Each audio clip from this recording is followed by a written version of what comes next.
এই গড়জরিপাবাসী, এই কুড়িকাহনিয়াবাসীকে এবার সিদ্ধান্ত নিতে হবে, শহীদ রেজাউল করিম ভাইয়ের রক্তের বদলা আপনারা নিতে চান কি? আপনারা যদি সিদ্ধান্ত নিতে না পারেন, তাহলে আমরা শহীদের রক্তের সাথে বেইমানি করবো ধরে।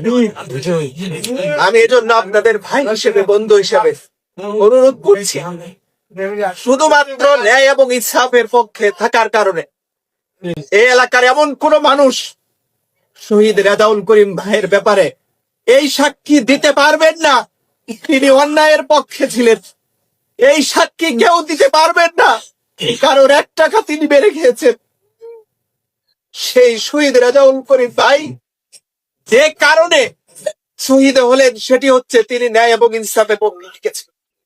আজকে যদি আপনারা সিদ্ধান্ত নিতে পারেন, ন্যায় এবং ইনসাফের প্রতীক দাঁড়িপাল্লার কারণে তিনি সিদ্ধান্ত নিয়েছেন, জীবন দিয়েছেন, আজকে আমরাও সিদ্ধান্ত নিব এবং এই ন্যায় ইনসাফের পক্ষে থাকার স্বতঃস্ফূর্ত উদ্যোগ আমরা নিতে পারবো কিনা।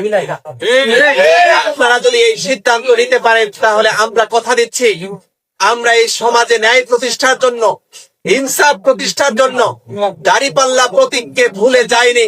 আজকে আমাদের মাঝখান থেকে আমাদের একজন প্রিয় ভাই, তিনি অসুস্থ থাকা সত্ত্বেও আপনাদেরকে কখনো বুঝতে দেননি। যেদিন রেজাউল ভাই শাহাদত বরণ করেছেন, সেই দিনও আমাদের নুরুজ্জামান বাদল ভাই অসুস্থ অবস্থায় সেখানে হাজির হয়েছেন, কাউকে বুঝতে দেন নাই। তিনি রেজাউল করিম ভাই সহ আমাদের সকল নেতাকর্মীকে রেখে নিজে পলায়ন করার সিদ্ধান্ত নেন নাই।